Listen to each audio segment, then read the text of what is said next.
Bismillah.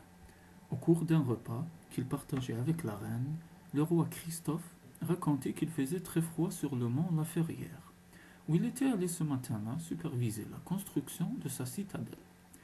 Il n'y fait pas froid du tout, mon roi, dit Jeannot.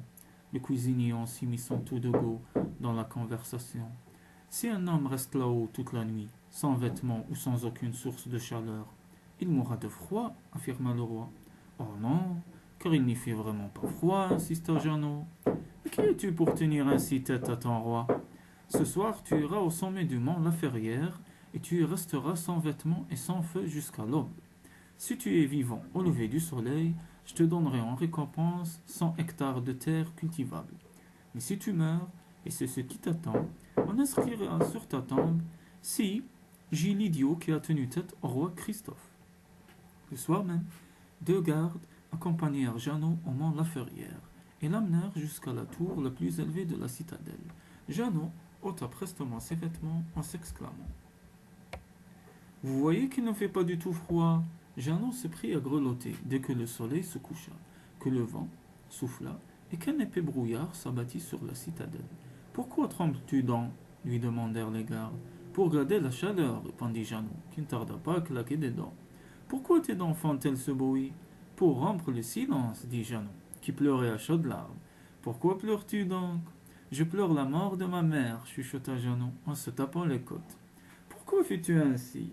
Tout comme un coq quand il se sent bien, susurra Jeannot avant de perdre connaissance. Les gardes hissèrent son corps sur une jument et le ramenèrent au palais. Ah, fit le roi, voilà mon stupide cuisinier mort, comme je m'y attendais. Pas mort du tout, dit Jeannot en ouvrant les yeux. Je me reposais. Pour vous dire la vérité, sire, il fait même chaud là-haut. Je passais mon temps à regarder les étoiles et je regardais aussi les lumières de votre palais sans souci. Ah, ce sont donc les lumières des lampes à l'huile et des cheminées de Sans Souci qui te réchauffaient. Tu as triché, Jeannot, et pour cela tu as perdu ton pari. Sire, mon roi, les lumières de votre palais de Sans Souci sont à des kilomètres de la citadelle. Comment peuvent-elles me réchauffer? N'insiste pas, fit le roi. Tu n'as pas suivi les consignes. Tu n'auras pas tes 100 hectares de terre. Point, c'est tout.